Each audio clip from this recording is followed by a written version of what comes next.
तो आपका channel permanently delete हो सकता है, सस्पेंड हो सकता है। एक, या तो आप किसी का कंटेंट चोरी कर रहे हो, कुछ विजुअल शॉट्स यूज कर सकते हो। तो मेरे साथ में भी ऐसा ही हुआ था कि रात को सोए और सुबह में देखा कि ईमेल आ गया। हाँ, तो मतलब बिना बताए भी यूट्यूब डिलीट कर सकता है। बिल्कुल कर सकता है। लेकिन एक व्यक्ति उसी पॉलिटिशियन का जाकर के इंटरव्यू लेता है तो वो कंटेंट उसका कॉपीराइटेड है, और यूट्यूब ने गलत तरीके से अगर किया हुआ है, मनमाने तरीके से किया है, तो आप कोर्ट्स में भी उनको आप बुला सकते हो।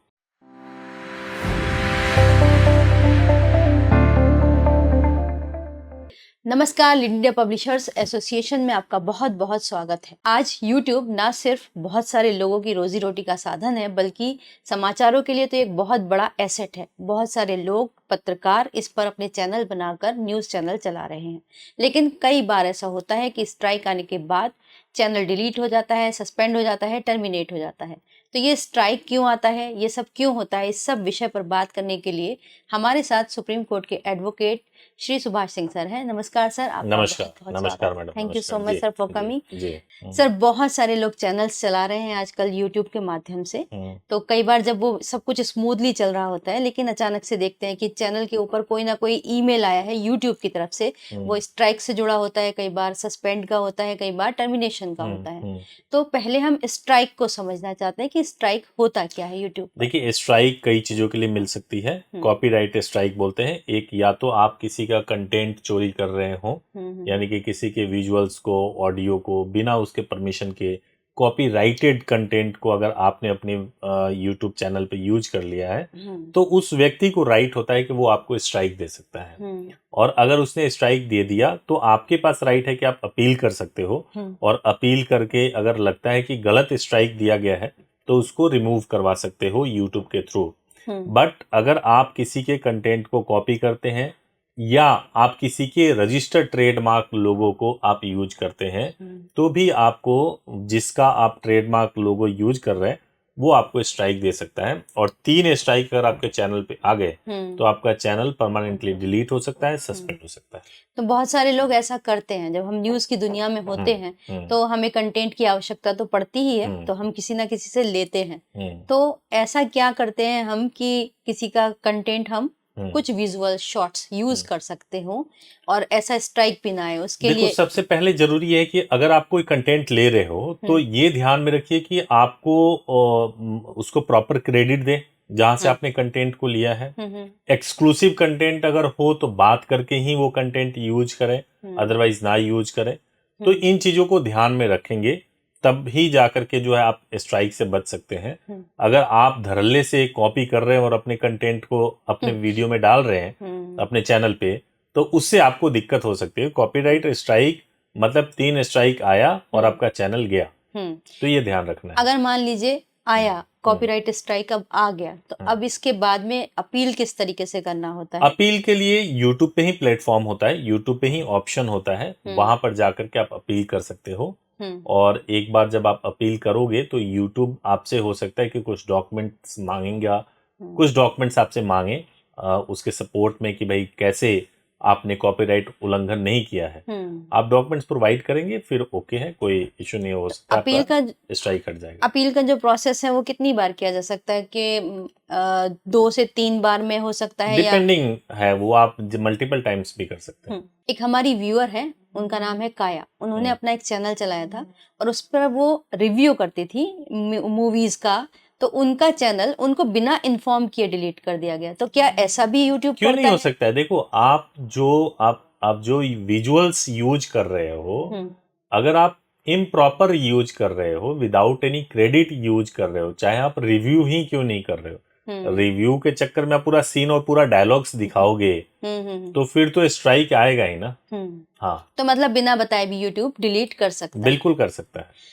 अब जैसे आपका भी एक चैनल है, बहुत बड़ा चैनल है, उस पे तो मिलियंस से ज्यादा सब्सक्राइबर्स हैं। आपने ऐसा क्या किया कि आपके चैनल पे कभी कोई इस तरीके की समस्या नहीं आई? नहीं, आप मेरे थोड़ा चैनल पे भी एक बार मेरा चैनल सस्पेंड हो चुका है, कॉपीराइट स्ट्राइक भी आया है। जैसा कि आप इंट्रो में बता रही थी कि रात को सोए और सुबह में देखा कि ईमेल आ गया, तो मेरे साथ में भी ऐसा ही हुआ था कि रात को सोए और सुबह में देखा कि ईमेल आ गया, जिसमें मैं लॉगिन करने की कोशिश कर रहा था, मैं अपने चैनल को लॉगिन नहीं कर पा रहा था। मेरा चैनल सस्पेंड हो गया था कि आप कुछ मैलिशियस एक्टिविटी कर रहे हैं, इस वजह से आपको चैनल को सस्पेंड किया जाता है। अब मैंने रात को चैट करना शुरू किया, वहाँ पे चैट ऑप्शन होता है, यूट्यूब के एग्जीक्यूटिव्स के साथ बात कर सकते हो आप। मैंने चैट करना शुरू किया, मैंने कहा कि मैंने कुछ भी ऐसा मैलिशियस एक्टिविटी नहीं किया, सारे मेरे ओरिजिनल कंटेंट है, कुछ भी नहीं किया है। तो एक बार नहीं, मैंने सेवरल टाइम्स बात किया और फिर 2 दिन के बाद वो रिज्यूम हो गया। तो कई बार ऐसा होता है कि यूट्यूब गलती से भी आपके चैनल को सस्पेंड कर सकता है। अगर ऐसा हो जाता है तो हिम्मत नहीं हारना है। अगर आप कांटेक्ट करेंगे यूट्यूब से और प्रॉपर तरीके से अपनी बात बताएंगे तो कोई प्रॉब्लम नहीं होगा। मतलब प्रिकॉशंस इसमें लेना ज्यादा जरूरी है। बिल्कुल। तो एक स्ट्राइक की मैं बात करूंगा कि स्ट्राइक हमारे चैनल पे जो आया था उसमें स्ट्राइक आ गया और किसी व्यक्ति ने स्ट्राइक दिया था ये कहते हुए कि हमने उसके वेबसाइट के कंटेंट को लिया है, जबकि हम विजुअल फॉर्मेट में कंटेंट दे रहे थे और उसका टेक्स्ट फॉर्मेट में कंटेंट था।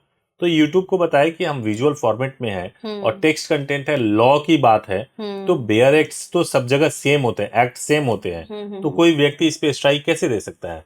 बाद में यूट्यूब ने कन्विंस हुआ और स्ट्राइक को हटाया। मतलब यहाँ पर ये भी है कि एक ऐसा कॉमन सब्जेक्ट है जिस पर हर कोई बात कर सकता है, जैसे एक्ट हुआ तो वो सब कन्विंस करने वाली बात है। जैसे मान लीजिए कोई ऐसा विजुअल है, जैसे किसी पॉलिटिशियन ने कोई ऐसा बाइट दिया जहाँ पे सैकड़ों मीडिया कर्मी हैं और उन्होंने उसको किया, वो उसमें कॉपीराइटेड कंटेंट नहीं है, वो कोई भी यूज कर सकता है।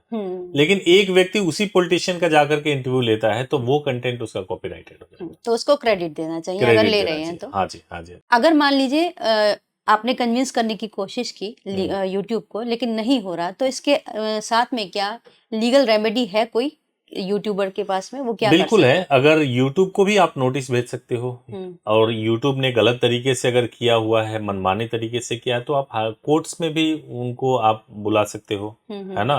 तो बिल्कुल है, 100% है। बट जो बड़े लेवल पे यूट्यूब जैसा प्लेटफॉर्म, वो आपके प्रति क्यों ही बायस होगा, वो है ना, आपको तो नोटिस भी नहीं कर रहा होगा, उसके लिए इतने सारे क्रिएटर्स हैं। तो इसलिए आप केवल इतना ध्यान रखें कि किसी भी वजह से अगर आपका चैनल सस्पेंड हुआ है, स्ट्राइक है, टर्मिनेट हुआ है, तो पॉजिटिवली यूट्यूब की टीम से बात करें, ये सबसे इम्पोर्टेंट है। लास्ट क्वेश्चन पूछूंगी जिसमें आपका एक्सपीरियंस बहुत कम आएगा जी। बैकअप प्लान क्या बना सकते हैं? क्या कोई सेम यूट्यूब चैनल चला लें या फिर कुछ और करके? नहीं, मैं आपको बताऊंगा कि बैकअप प्लान ये मान के मत चलिए। मैं तो ऐसे सोचता हूँ कि देखिए, कोई भी आप बिजनेस कर रहे हो या कोई भी चैनल चला रहे हो, कोई लाइसेंस तो यूट्यूब ने दिया नहीं है आपको कि भाई 10 साल तक लाइसेंस मिल गया आपको और आप यूट्यूब चला सकोगे। ये यूट्यूब आज है तो चला रहे हो, कल यूट्यूब ना हो तो आप नहीं चलाओगे। यूट्यूब की दुनिया भी बदल सकती है। बिल्कुल बदल सकती है। तो इसीलिए आपको दूसरे प्लेटफॉर्म्स को भी साथ ही साथ तैयार करना चाहिए, जिससे कि इनकेस अगर आपका ये प्लेटफॉर्म किसी वजह से ना चल पाए तो आप किसी और प्लेटफॉर्म के थ्रू आप ऑडियंस से कम्युनिकेट कर सको, अपने जो भी कंटेंट्स हैं उनको दे सको। वेबसाइट वगैरह बहुत इफेक्टिव होता है कि आप साथ में वेबसाइट भी चलाएं तो ज्यादा बेहतर होता है। मतलब केवल यूट्यूब पर निर्भर ना रहकर अगर आपके साथ में ऐसा कोई आप कंटेंट दे रहे हैं तो उसको कई जगह पे डिवाइड करके भी रखें, साथ साथ दूसरे प्लेटफॉर्म्स भी डेवलप करें। हाँ जी, हाँ जी। इसके लिए सर आपने हमें अपना महत्वपूर्ण समय दिया, उसके लिए सर आपका बहुत बहुत धन्यवाद। Thank you so much. Thank you so much.